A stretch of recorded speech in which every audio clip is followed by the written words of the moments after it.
Alors bonsoir et bienvenue à tous dans ce webinaire que j'organise ce soir avec Anthony, donc en collaboration avec JFD Wealth et JFD Broker.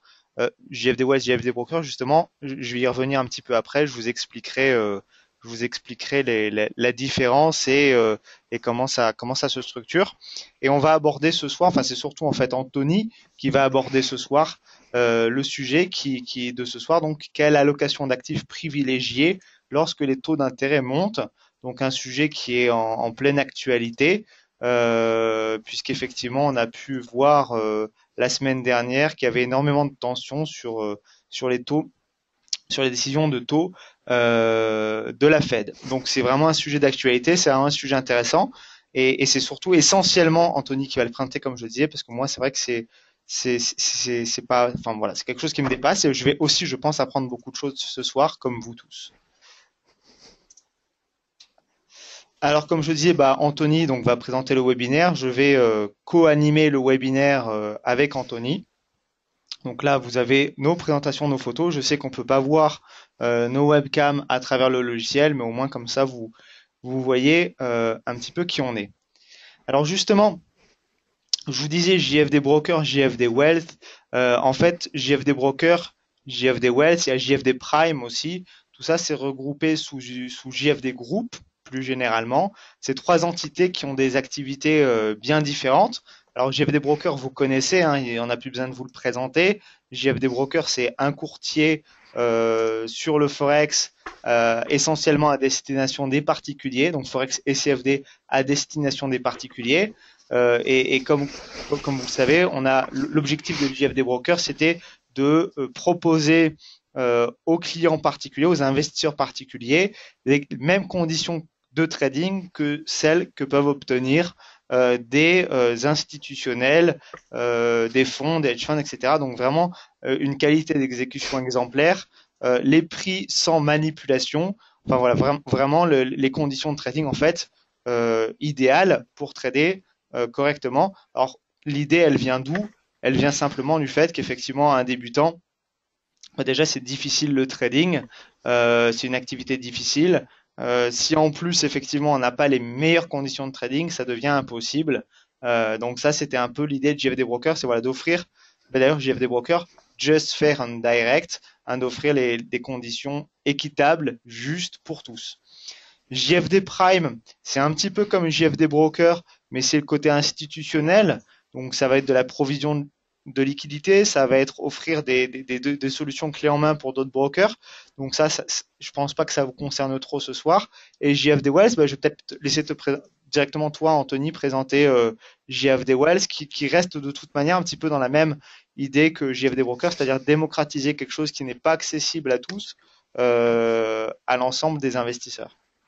Voilà, exactement. Donc, je te remercie pour l'introduction. Alors, en ce qui concerne JFD Wealth, on va dire qu'au même titre que JFD Broker, qui a ambitionné au départ comme tu le rappelais, d'offrir aux traders particuliers une liquidité d'un niveau institutionnel.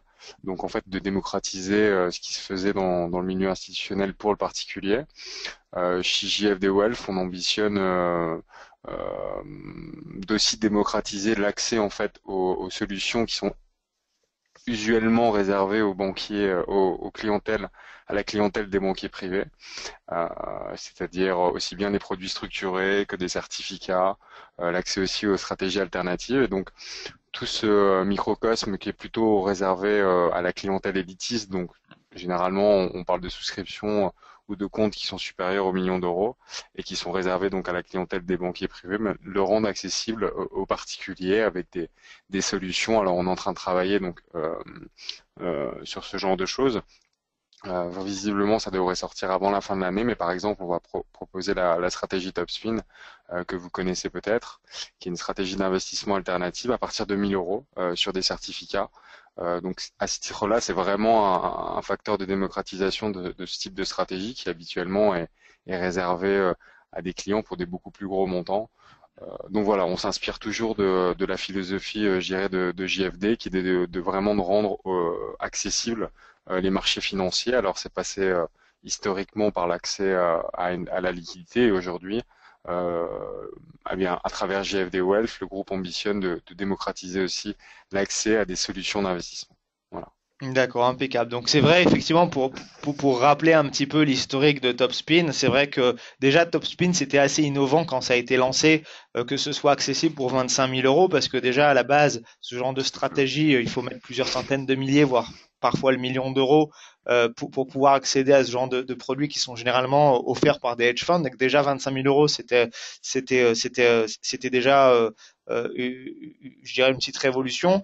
On a rapidement baissé le minimum à 10 000 euros. Là aujourd'hui, à travers ce certificat, donc qui est un produit coté, hein, si je crois bien, c'est un produit coté en bourse, hein. Exactement, ouais. C'est un Voilà. certificat, donc c'est un produit qui est émis par enfin, par un émetteur, donc une banque, et qui est coté, qui sera coté visiblement sur le SIX Exchange, donc la bourse suisse, et aussi, il me semble, c'est pas moi le spécialiste sur JFD Wealth, donc je veux pas dire de bêtises, mais ça sera sûrement coté aussi sur Eurex, donc D'accord. la bourse allemande. Ouais. Impeccable. Et donc là, ce sera accessible dès 1000 euros. Et j'ai envie de dire, ce Exactement. sera carrément beaucoup plus simple, je dirais, pour investir sur ce certificat, puisqu'on sera même pas, à la limite, obligé d'ouvrir un compte chez JFD. On ira à sa banque pour souscrire, pour acheter Exactement. le certificat. Donc, sans, voilà. Exactement. Non seulement ça le rend accessible à tous, et en plus, ça simplifie l'accès au produit. Bon. Voilà, bah écoute, merci pour cette présentation de JFD Wells. Donc en fait, comme vous l'avez bien compris, je pense tous, moi je travaille, enfin on travaille tous ensemble, hein, on est tous Oui, chez JFD, mais c'est vrai que moi je m'occupe plus de la partie JFD Broker, du développement en France de JFD Broker, alors qu'effectivement Anthony, lui, enfin il travaille est plus sous l'entité JFD Wells. Et c'est d'ailleurs euh, ses compétences, je dirais, d'analyse qui lui prévalent de travailler chez JFD Wells. Et on va les découvrir d'ailleurs, ces compétences, très rapidement, parce que on va tout de suite attaquer le webinaire. Alors juste comme d'habitude, et évidemment un petit avertissement sur les risques, hein, obligatoire. Le trading sur Forex et sur CFD, c'est une activité hautement spéculative, c'est risqué. L'utilisation d'un fort effet de levier, ça peut jouer en votre faveur comme en votre défaveur.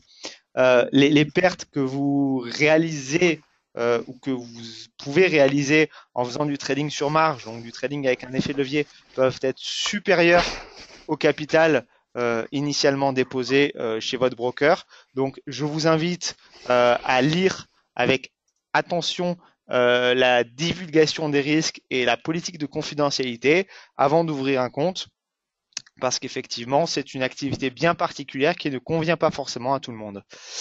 Aussi, les informations que JFD Broker et JFD Wealth vont vous transmettre dans ce webinaire, on ne peut pas garantir l'exactitude de ces informations.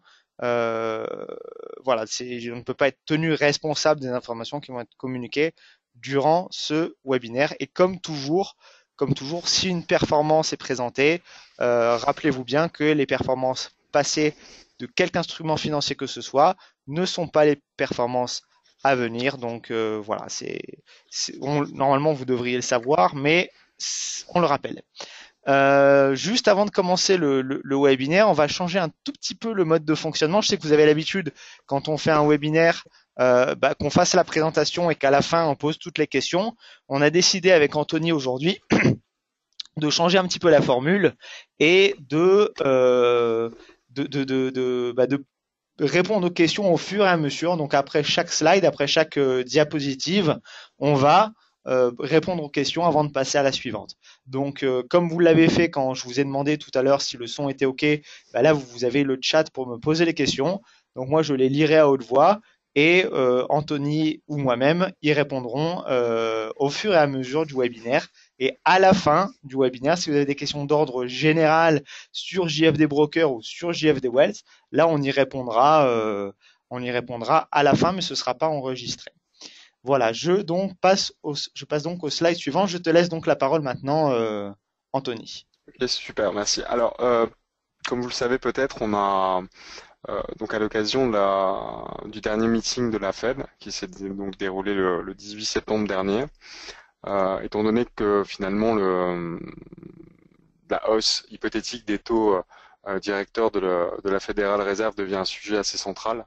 Euh, je dirais aujourd'hui pour n'importe quel investisseur, on a décidé de sortir ce qu'on a appelé un white paper, donc une étude de cas de ce qui a pu se passer, enfin comment des actifs se sont comportés dans le passé lorsque on a observé justement une hausse des taux après un environnement qui avait été où on avait observé une baisse des taux. Donc voilà. Donc le but de ce webinaire, c'est de présenter quels ont été les résultats de cette étude. Donc ça va venir dans un deuxième temps, c'est la partie 2, dans lequel je vais vous présenter les résultats chiffrés euh, de ce qu'on a pu, de ce que vous retrouverez donc dans ce white paper là. Mais avant d'attaquer, disons dans cette partie-là qui est plus une partie de détail technique, j'ai souhaité refaire un point, et ça c'est la partie 1, sur le contexte actuel au regard donc des taux d'intérêt directeurs. J'ai commencé euh, par réintroduire en fait quel est l'état des politiques monétaires qui est mené dans le monde, et ensuite je suis passé plus en détail sur la zone des États-Unis, avec dans un premier temps, je suis revenu sur l'historique, qu'est-ce qui nous a mené en fait aujourd'hui à avoir des taux qui sont à 0,25%. Donc j'ai fait un rapide historique de ce qui s'est passé depuis la dernière crise financière qu'on a connue. Et ensuite, j'ai fait un dernier retour pour bien nous remettre dans le bain de ce qui s'est passé lors de la dernière réunion de la Fed. Voilà, donc on va avoir ces deux parties-là. Première partie, rappel, réintroduction du contexte. Et dans un deuxième temps, je vous présenterai les résultats qu'on a trouvés donc dans le papier d'études qu'on a sorti il y a une semaine. Voilà. Et donc finalement, les questions-réponses viennent pas en partie 3, mais elles viendront au fur et à mesure des slides. Bah Voilà. voilà, disons que les questions-réponses en partie 3, ce sera les questions d'ordre général si vous en avez sur JFD Broker ou sur JFD Wells ou d'autres questions qui pourraient être intéressantes, mais voilà, d'ordre général, je dirais. Pas forcément sur ce sujet-là. Tu veux que je passe le slide suivant? S'il te plaît. Voilà. Alors voilà, donc Ok. partie 1. Alors surpris, tu peux passer au slide suivant Voilà. finalement. Voilà. Donc, comme je vous le disais, dans cette première slide, donc je rappelle quelles sont les politiques monétaires qui sont menées dans le monde. Donc, qu'est-ce qu'on constate directement? On constate en fait une forte disparité entre ce qu'on peut appeler les zones émergentes, comme le Brésil ou la Russie, où on a des taux directeurs qui sont supérieurs à 10%. Donc, on peut expliquer ça, on va dire majoritairement par deux facteurs. D'une part, on a une inflation qui est beaucoup plus forte dans ces zones-là, donc il y a une volonté de combattre ces forces inflationnistes. Et d'autre part aussi, disons que compte tenu de la situation économique, puisque ces deux zones économiques qui sont actuellement en récession, il y a aussi une volonté des gouvernements d'éviter les fuites de capitaux trop importants. Donc en maintenant des taux élevés, ça permet d'avoir une certaine attractivité d'un point de vue des capitaux, surtout quand on regarde finalement le bas du tableau qui concerne plutôt donc nos économies, les économies développées, qui sont à des niveaux historiquement bas, puisqu'on flirte pour la majorité de ces économies avec 0%, voire même quand on prend des zones comme la Suisse avec des taux qui sont négatifs, ou même la Suède. Et ça, c'est une chose qui est relativement historique. Donc ça, c'est pour rappeler le contexte actuel. Dans le monde, donc on a vraiment deux zones qui s'affrontent. Et il y a un deuxième point aussi qui est assez important, c'est que pour nos économies développées, à l'exception en fait des États-Unis et de la Grande-Bretagne, les économistes, les opérateurs de marché n'anticipent pas de relever des taux d'ici les mois, voire même les années à venir. Donc on reste vraiment dans cette politique accommodante. Et ce qui est vraiment intéressant, c'est le déphasage, donc le découplage qui est en train de se matérialiser, qui s'est pas encore matérialisé, mais du moins qu'on anticipe se matérialiser entre justement les zones États-Unis, UK, face en fait à leurs homologues des pays développés qui sont l'Europe, le Canada et toutes ces économies-là. Voilà. Donc je ne sais pas s'il y a des questions sur sur ce rappel en fait de politique monétaire. Sinon, on peut passer à la slide suivante. Alors attends, je regarde s'il y a des questions. Pour le moment, il n'y a pas de questions. On attend deux Passons à secondes. la slide suivante. Bon, on passe au suivant. Ok, Ouais. impec. Voilà, c'est bon. Ok. Donc, on a rappelé le contexte mondial. Maintenant, on passe donc à la zone qui nous intéresse le plus, donc la zone au niveau des États-Unis. Donc, dans cette slide, je fais un rapide rappel de qu'est-ce qui nous a conduit à cet environnement de taux. Donc, la dernière fois que la Fed a relevé ses taux, c'était en juin 2006. En fait, ça a été le dernier incrément d'une suite consécutive de montée des taux parce que en fait la Fed anticipait, enfin commençait à voir se matérialiser une bulle immobilière. Donc, dans le but de freiner en fait cette bulle, ils ont tout simplement augmenté leurs taux pour faire un choc d'offres. Et ça a été une stratégie donc qui a mené les taux directeurs de 1% à 5,25%.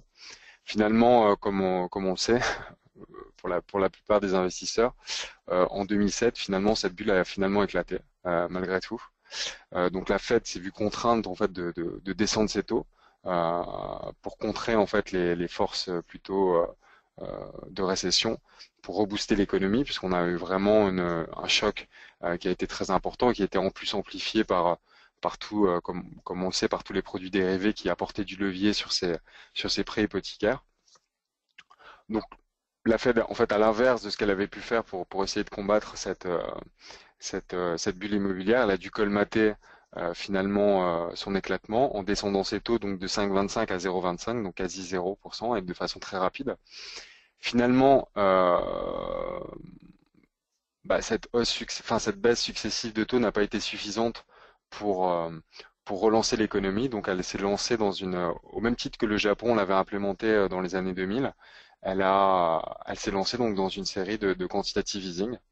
Euh, bon, je vais pas rentrer vraiment dans le détail de cette série-là de quantitative easing parce que finalement, c'est pas l'objet du webinaire. On pourrait dire beaucoup de choses et je pense que vous avez entendu beaucoup de choses sur ces mesures super accommodantes puisque ça fait couler beaucoup d'encre depuis ces 7 dernières années. Quoi qu'il en soit, voilà, on a eu une série consécutive de 3 quantitative easing et on a eu donc un arrêt de cet achat d'actifs qui s'est effectué en octobre dernier, donc en octobre 2014.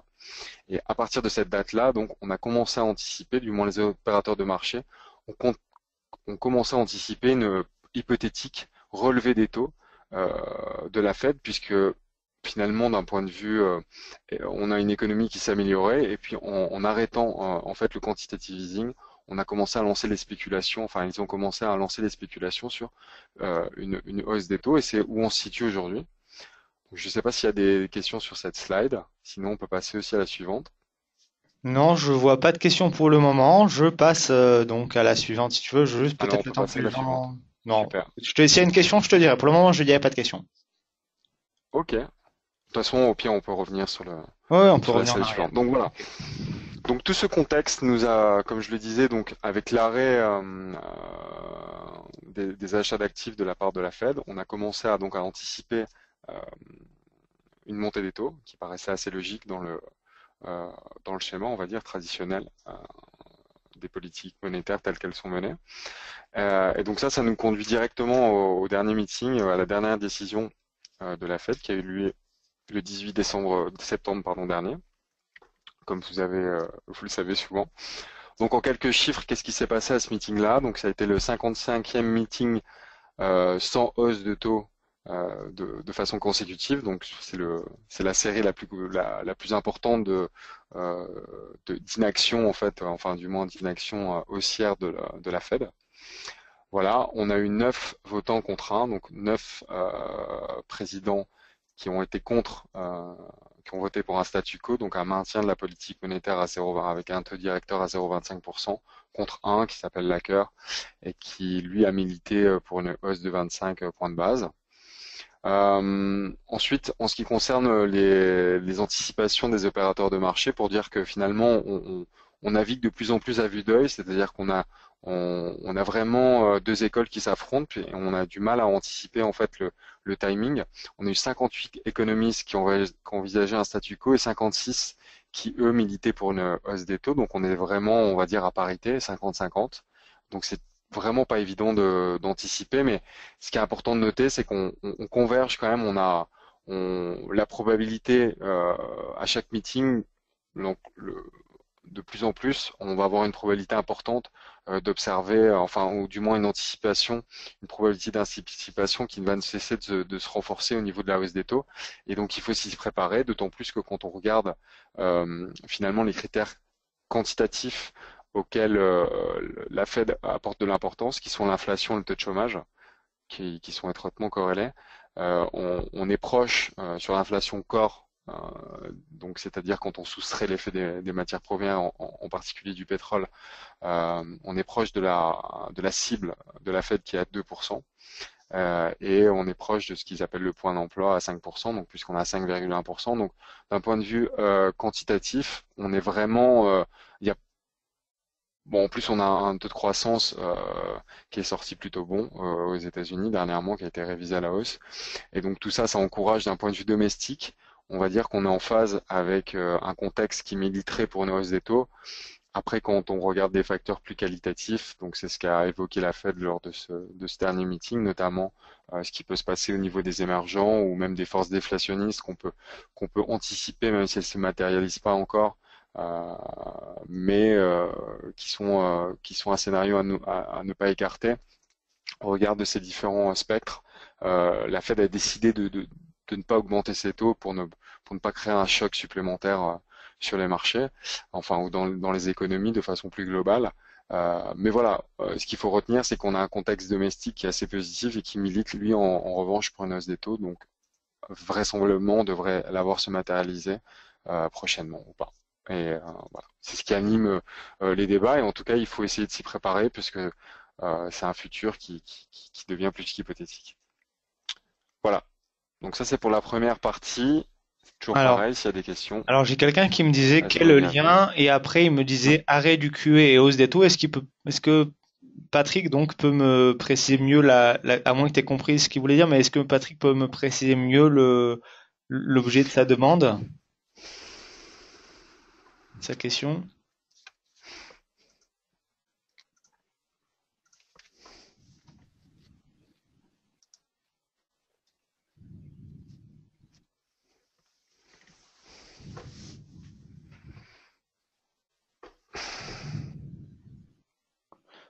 Alors, il est sûrement en train de taper le message, taper la question Mhm. probablement.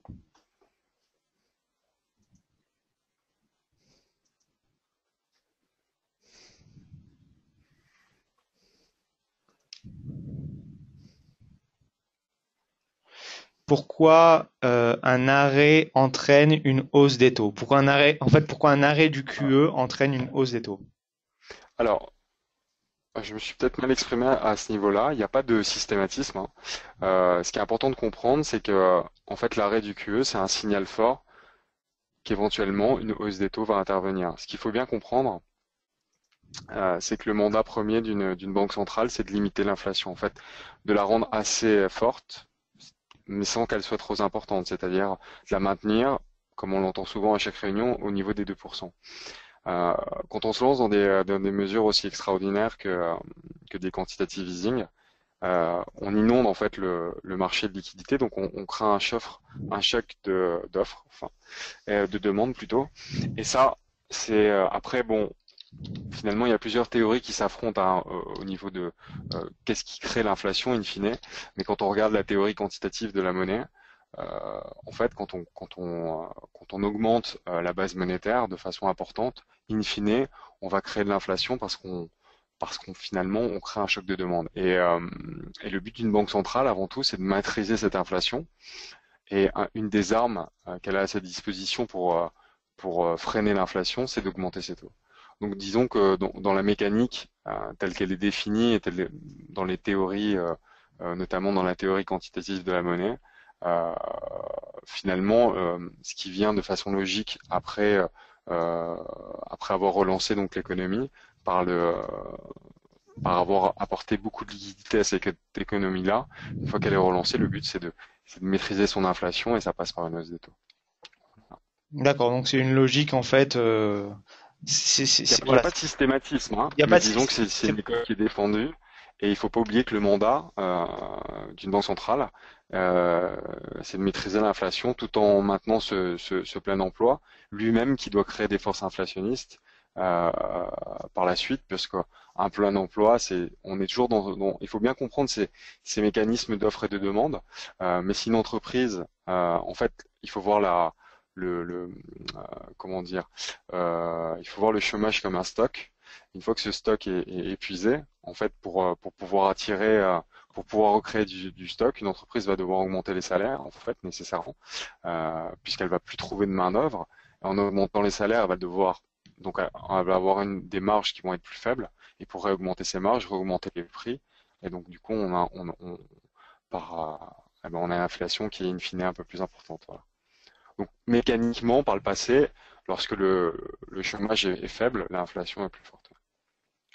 Mais c'est vrai que D'accord. l'inflation, c'est un débat qui est très controversé parce qu'il y a plusieurs écoles qui s'affrontent et il n'y a pas de théorie certaine au regard de ce qui se passe pour l'inflation. Ouais, Ok. voilà. Super. Bah écoute, pour moi, en tout cas, c'est super clair. J'espère que pour Patrick, ça l'est aussi.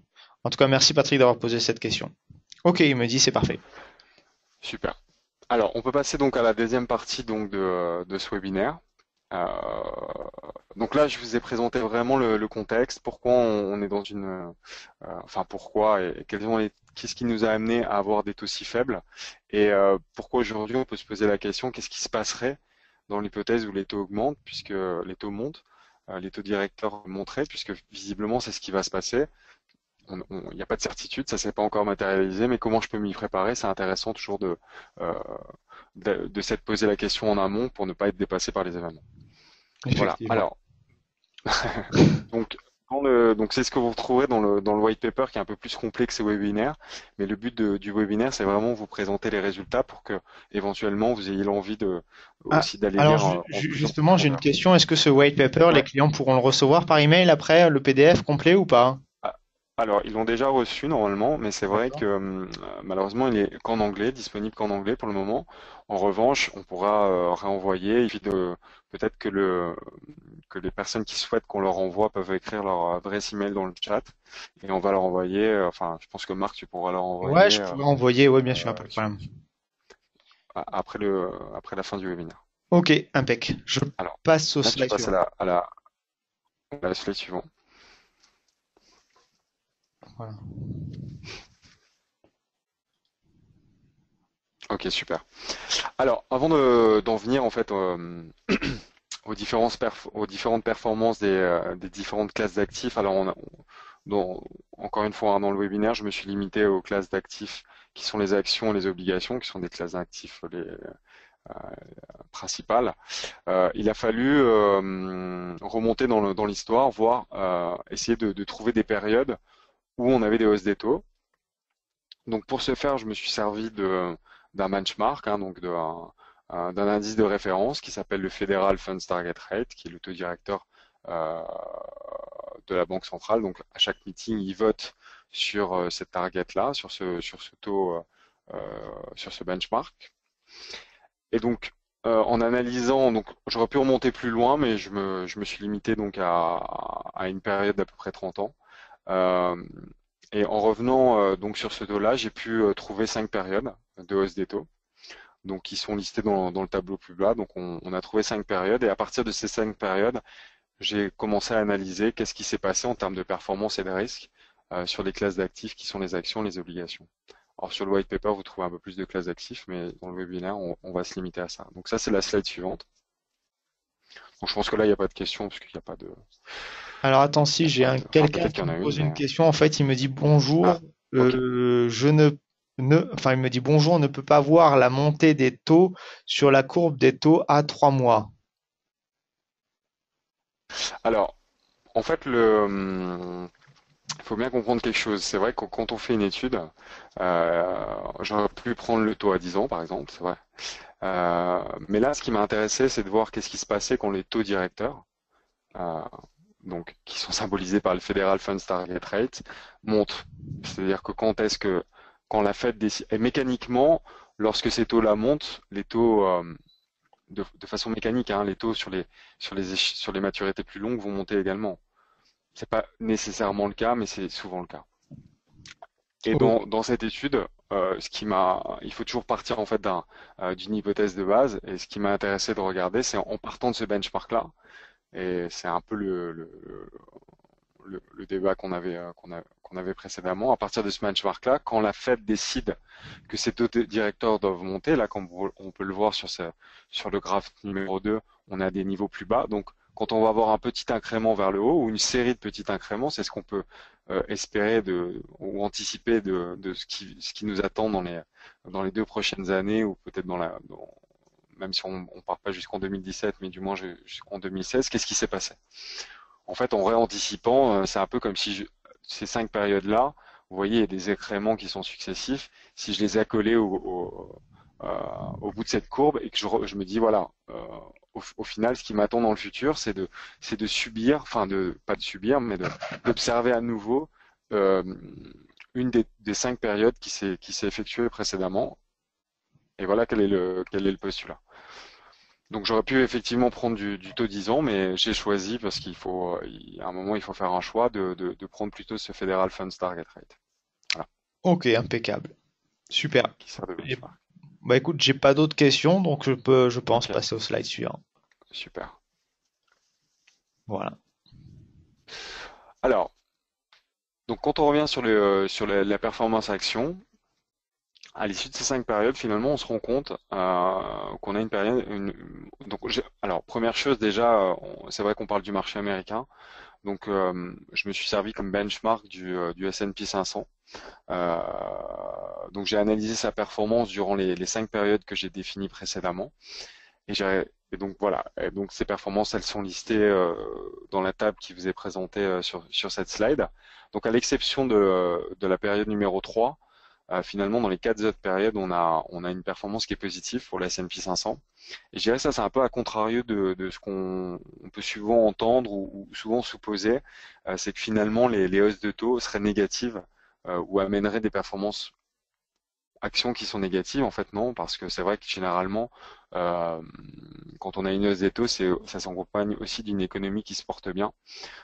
Généralement, c'est pas tout le temps le cas, euh, mais généralement c'est le cas. Et ça, c'est généralement un contexte qui est assez positif pour les actions. Donc, bien sûr, il y a d'autres facteurs qui interviennent dans cette performance-là, mais néanmoins, ce qui est intéressant de voir, c'est qu'à l'issue de ces 5 périodes du passé, on a une performance qui est globalement assez positive et finalement, quand ça a été négatif, ça a été négatif de façon modérée. Voilà. Donc ça, c'est ce qui concerne la performance action. Alors pareil, peut-être qu'il y a des questions. Non, j'ai pas de questions pour le moment, mais s'il y en a une qui vient, je peux Ok, toujours revenir en arrière. Là, je vais passer au slide suivant. voilà. Ensuite, voilà. Donc tu peux passer au slide suivant. Alors, donc moi j'ai essayé de comprendre aussi qu'est-ce qui déterminait, parce qu'on c'est vrai qu'on a 4 périodes qui sont positives et une qui est négative. Donc j'ai essayé de comprendre quels sont. Bon, il y a une multitude de facteurs, hein, comme je le disais, qui interviennent dans cette performance-là, mais néanmoins, en se limitant aux données que j'avais, c'est-à-dire à la fois euh, les périodes que j'ai définies de hausse des taux et les performances actions, j'ai essayé de comprendre ou j'ai essayé d'analyser ces performances-là d'un autre point de vue, c'est-à-dire de déterminer s'il existait un paramètre qui permettait en fait d'aussi anticiper le fait que ces performances actions pouvaient être soit tantôt positives, soit tantôt négatives. Donc pour le coup, j'ai redéfini. Ah, c'est dommage, j'avais traduit en français. Là, je vois. Ah, c'est peut-être une erreur de ma part. Bon, bref. Donc j'ai défini ce qu'on appelle la granularité. Donc là, c'est écrit en anglais. Je vais vous le réannoncer en français. Donc ce que j'ai défini comme la granularité, en fait, c'est la vitesse avec laquelle les taux d'intérêt ont changé. Alors je m'explique. Sur les 5 périodes qu'on a analysées précédemment, on, euh, ces 5 périodes de temps ont finalement une durée qui est variable. Elles n'ont pas toutes la même durée. Et en plus de ça, l'amplitude, c'est-à-dire quand on regarde le point de départ des taux et le point d'arrivée, c'est-à-dire le, le début de la période, par exemple 1 et la fin de la période 1, on va avoir une amplitude, c'est-à-dire une différence de taux entre le taux tel qu'il était défini au départ et tel qu'il était défini à la fin. Donc ce taux-là, cette différence, cette amplitude-là, quand on la divise par le temps donc c'est-à-dire le nombre d'itérations qui a été réalisé par la Fed, on obtient la granularité. En fait, ça, c'est vraiment dire, voilà, on est passé euh, de 3% à 6%, mais en combien de fois? Est-ce qu'on est passé de 3%, puis à 4%, 5%, 6%? Donc là, on a une hausse qui aurait été relativement rapide, puisqu'on aura eu des incréments qui auraient été en moyenne de 1%. Ou alors, est-ce qu'on a eu des incréments qui étaient relativement plus faibles, où on est passé de 3% à 3,25, puis 3,5, puis 3,75, 4,25, etc. Donc là, on aurait des incréments qui auraient été relatives en moyenne beaucoup plus faibles. Donc c'est ce que j'ai défini comme la granularité. Donc là, on le retrouve dans le tableau numéro 3. Donc on voit que pour les différentes périodes, on a des granularités différentes et en fait, on se rend compte que lorsque la hausse des taux est relativement rapide, ce qui est le cas de la période 3, qui est la granularité la plus importante, mais on se retrouve avec une performance action euh, qui est beaucoup plus faible que lorsque la granularité en fait est elle-même faible. Donc, le plus on a une granularité importante, le plus on peut attendre que la performance action, elle, sera moins bonne. Alors, donc là, vous allez voir, peut-être que ça vous est pas familier, mais euh, pour comparer des performances entre elles, généralement, il faut les normaliser, c'est un peu plus juste comme critère. Donc, comme ratio de normalisation, j'ai choisi le MAR ratio. C'est un choix, j'aurais pu choisir le Sharpe ratio, mais j'ai préféré choisir le MAR ratio. Donc, il suffit d'annualiser la performance et de la diviser par le drawdown observé durant cette période et on obtient le MAR ratio, donc en faisant le quotient des deux. Performance annualisée divisée par le max drawdown et donc du coup on obtient une performance qui est elle normalisée, qui est comparable euh, en termes de risque par unité de risque avec les autres performances. Donc c'est ce qu'on retrouve dans le graphique 3 finalement quand on trace une régression linéaire, on se rend compte qu'on a une relation qui est négative, donc le plus on a une granularité importante, le plus faible sera le MAR ratio et inversement. Donc ça c'est assez intéressant parce que finalement qu'est-ce qu'on peut se dire aujourd'hui? On peut se dire si on s'attend à ce que la Fed finalement augmente brutalement ses taux, hein, ce qui n'est pas du tout le consensus, hein. Le consensus attend justement que cette hausse soit très très graduelle. Mais finalement, quand on regarde dans le passé, lorsqu'on a une augmentation qui est relativement rapide, c'est-à-dire qu'aujourd'hui, par exemple, si on passait de 0,25 à 1%, on pourrait s'attendre finalement, c'est ce que nous dit le passé, à une performance action qui elle serait beaucoup plus perturbée que si on y va graduellement. Si on y va graduellement, comme ce qui est plus ou moins attendu euh, dans l'avenir, finalement, on a tendance à avoir un marché action qui se comporte plutôt pas mal. Donc ça, c'est un point aussi important à considérer et qui nous permet d'anticiper euh, quel comportement nous, en tant qu'investisseurs, on doit adopter dans ce genre de contexte. D'une part, finalement, les contextes de hausse des taux in fine sur la période ne sont pas si négatifs que ça pour les actions et d'autant plus lorsque la hausse est graduelle, ça semble plutôt profiter aux actions. Voilà, donc c'est un peu la conclusion de notre étude au niveau des actions sur les hausses des taux, c'est que finalement, contrairement à ce qu'on peut croire ou ce qu'on peut entendre, c'est pas si négatif que ça. Du moins, c'est ce que nous apprend le passé. Maintenant, il y a jamais de certitude quant au comportement à venir, mais c'est ce qu'on peut déduire du passé, du moins. Voilà. Donc là, j'en ai fini sur la période, sur la classe d'actifs actions. Donc je sais pas s'il y a des questions. Alors, il n'y a pas de question, il y a juste une personne qui disait, quand tu expliquais Oui. la granularité, il donnait une autre, il disait oui, c'est Ah, d'accord. l'environnement mondial dans ce contexte par rapport aux autres années, en fait, globalement. Enfin, Alors globalement, ouais, ouais, si on veut, ouais. En fait, c'est vraiment la vitesse avec laquelle il faut voir ça comme des marches, c'est-à-dire que si vous montez un escalier, si la granularité est faible, vous allez monter des petits escaliers. Si la granularité est importante, vous allez monter des marches vous allez lever la jambe pour monter chaque marche. Et en fait, plus les marches sont petites, plus la performance action se passe bien et inversement. d'accord, ouais, ok, impeccable, Voilà. impeccable. J'ai quelqu'un qui me demande et sur les devises, mais j'imagine que je sais pas si tu vas Alors ça, l'avoir. c'est pas, il faudra lire le white paper. D'accord, c'est sur le white paper, donc pour répondre à C'est sur le white Patrick. paper, ouais. Ouais. Alors, je passe au slide suivant, puisqu'à priori, il n'y a plus d'autres questions. Alors, les obligations. Allô?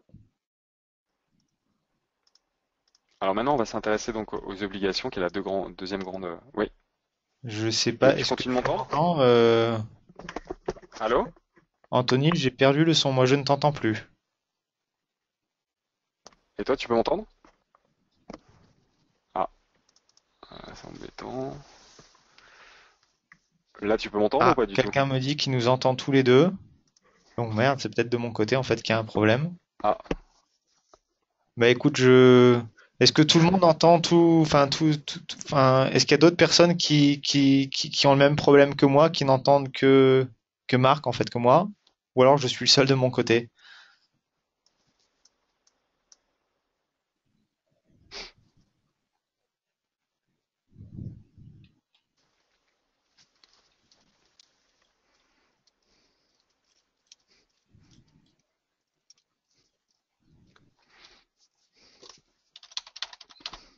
Attendez, alors?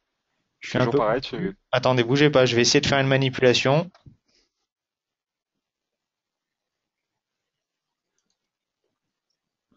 Essayez de parler, est-ce que tu, Anthony. est-ce que tu peux m'entendre? Non, apparemment non.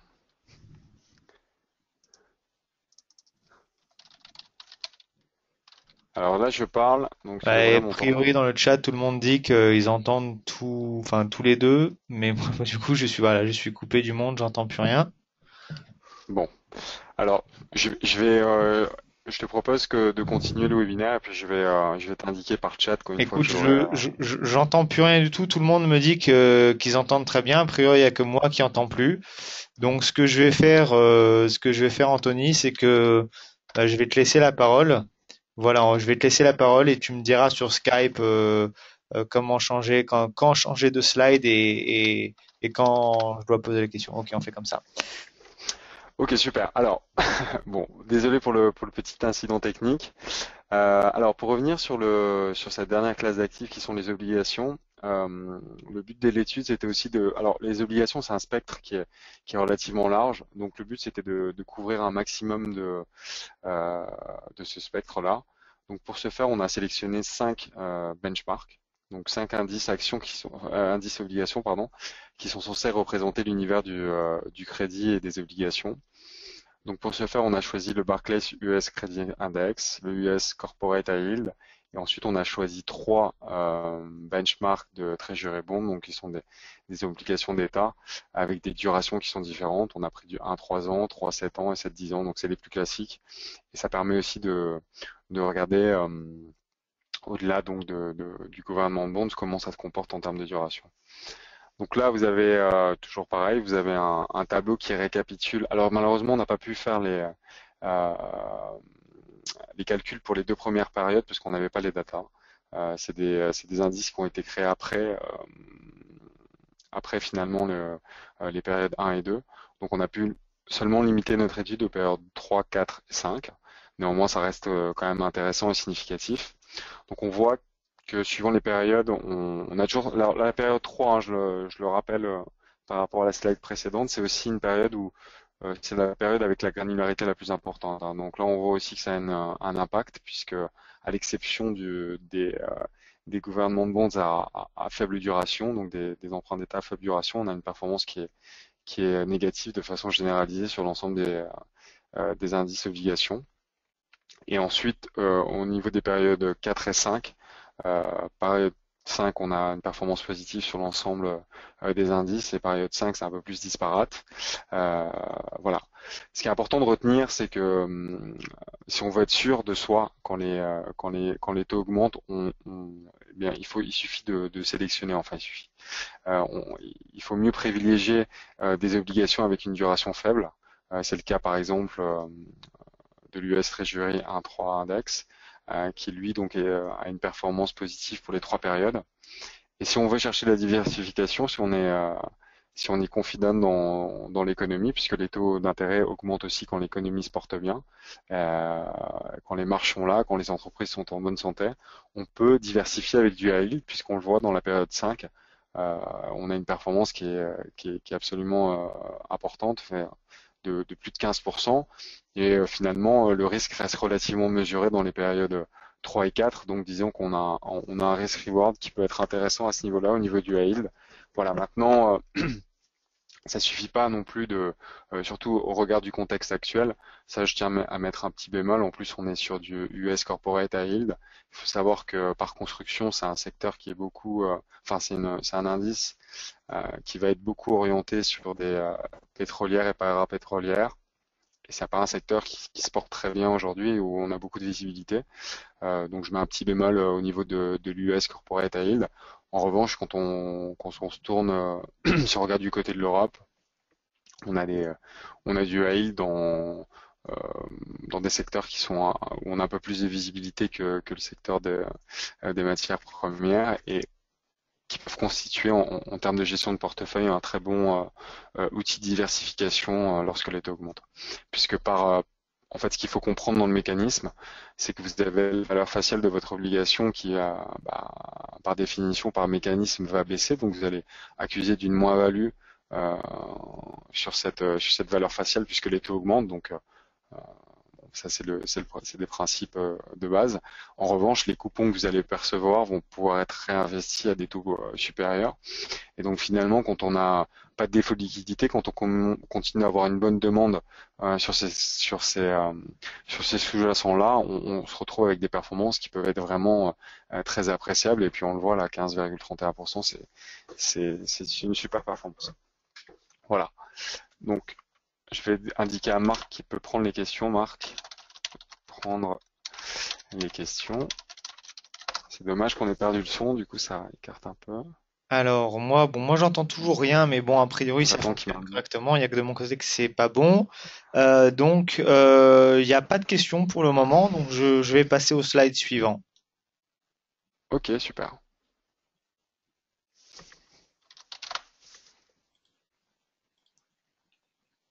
Voilà, je te laisse la parole.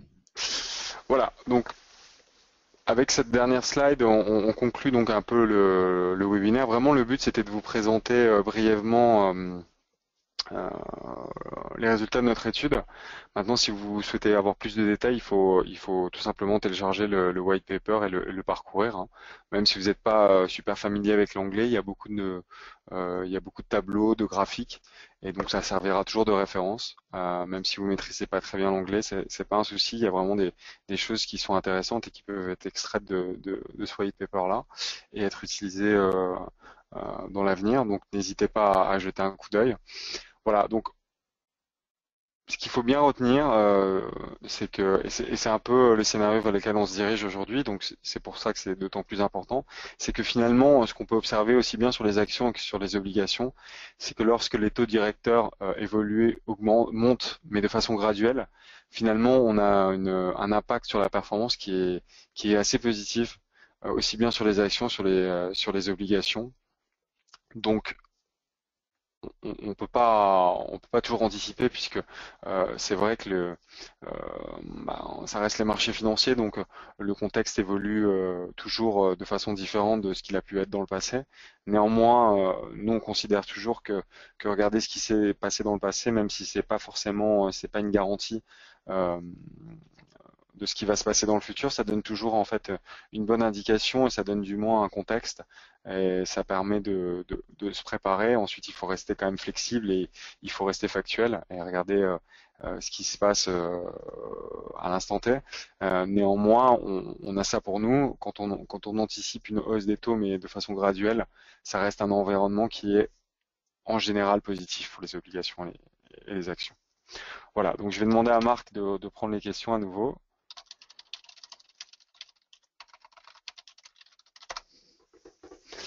Et sinon, on va conclure donc ce webinaire. Je vais laisser la parole à Marc pour le conclure. Alors voilà, donc on me dit que je peux reprendre la parole. Je coupe mon micro à chaque fois pour qu'il n'y ait pas pour qu'il y ait pas de problème. Alors j'ai une question. Donc, quelqu'un qui me Ouais. dit, je croyais que c'était le contraire. Alors malheureusement, j'ai pas pu entendre ce que tu disais, mais quelqu'un qui pensait que c'était justement le contraire en fait. Donc je te laisse la parole si tu as quelque chose à rajouter. Alors justement, c'est vrai que c'est comme comme dans une slide, je l'ai mis, les croyances vs la réalité. Là aujourd'hui, moi, je fais juste un constat de ce qui s'est passé dans le passé. Donc nous, on a pris des datas, on les a analysées, on a fait le maximum possible pour vous donner aussi l'accès à ces conclusions, à ces connaissances. Et voilà, ce qu'on a constaté dans le passé, comme je vous le disais, c'est que lorsque les taux ont observé une remontée graduelle, on a, à l'issue de cette période-là, on a observé une performance qui était positive pour les actions et pour certaines obligations, euh, surtout dans la période 5. Voilà. Donc, n'hésitez pas à télécharger le document, à vous renseigner. Si vous avez des questions, il suffit de les soumettre à Marc et on y répondra avec plaisir. Ok, impeccable. Donc, Anthony me fait signe que c'est ok. Alors, il y a juste une autre question, mais je vais pouvoir répondre. C'est quelqu'un qui me demande, est-ce que on peut revoir ce webinaire? Alors oui, j'ai enregistré ce webinaire, donc vous pourrez le revoir. Malheureusement, je sais pas du tout comment l'enregistrement sortira. Est-ce que vous entendrez les deux ou est-ce que vous aurez le même problème que moi, sachant que l'enregistrement s'est fait sur mon ordinateur? Je sais pas du tout. Donc, normalement, oui, vous pourrez le revoir. Il a été enregistré. Maintenant, est-ce qu'il n'y a pas eu de bug? Ça, je peux pas vous le dire, on le saura très prochainement. A priori, il n'y a pas d'autres questions.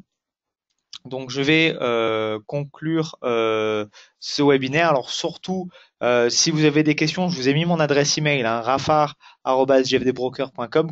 Si vous avez des questions, que ce soit sur le webinaire, je ferai suivre vos questions à Anthony. Si vous avez des questions d'ordre général sur JFD Broker, sur JFD Wealth, n'hésitez pas aussi à me contacter. Hein, donc, mon adresse email, rafar@jfdbrokers.com. N'hésitez pas, bien évidemment, à, à m'envoyer un email ou même à m'appeler. Si vous avez mon numéro direct, j'ai pas pensé à le mettre sur le slide, mais de toute manière, je pourrais vous l'envoyer par email. Effectivement, comme me le rappelle Anthony, on va organiser très certainement, pas la semaine prochaine, mais très certainement celle d'après, donc la première semaine d'octobre, un autre webinaire avec un autre sujet. J'ai comme idée d'aborder la question de l'impact des spreads et l'impact des coûts de trading dans les résultats des traders. Donc, pareil, je pense qu'on fera ce webinaire-là avec Anthony. Anthony, il a déjà fait quelques recherches à ce niveau-là. On a aussi, nous, de notre côté JFD Broker, fait quelques recherches concernant les markups dans le spread, etc. Donc, on va parler de ça, on va parler des coûts de trading et de l'impact que ça peut avoir au quotidien. Donc, ça, ce sera le prochain sujet. Vous serez invité de toute manière, comme vous avez été invité ce soir. Voilà, je vous souhaite donc en tout cas à tous une bonne soirée, une excellente soirée. Merci à tous Bonne soirée. d'être venus aussi nombreux pour vous connecter sur ce webinaire. Pour ceux qui regardent l'enregistrement, merci aussi et n'hésitez pas à le partager. Le document, donc le white paper, donc le document PDF complet en anglais, vous pouvez me le demander par email.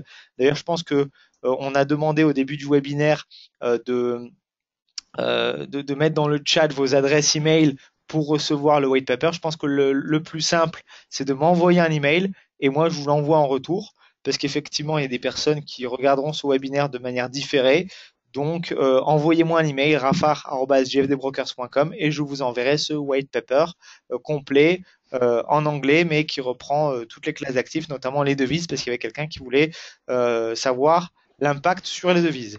Sur ce, je vous souhaite à tous une excellente soirée et je vous dis à très bientôt. Au revoir. Et au revoir.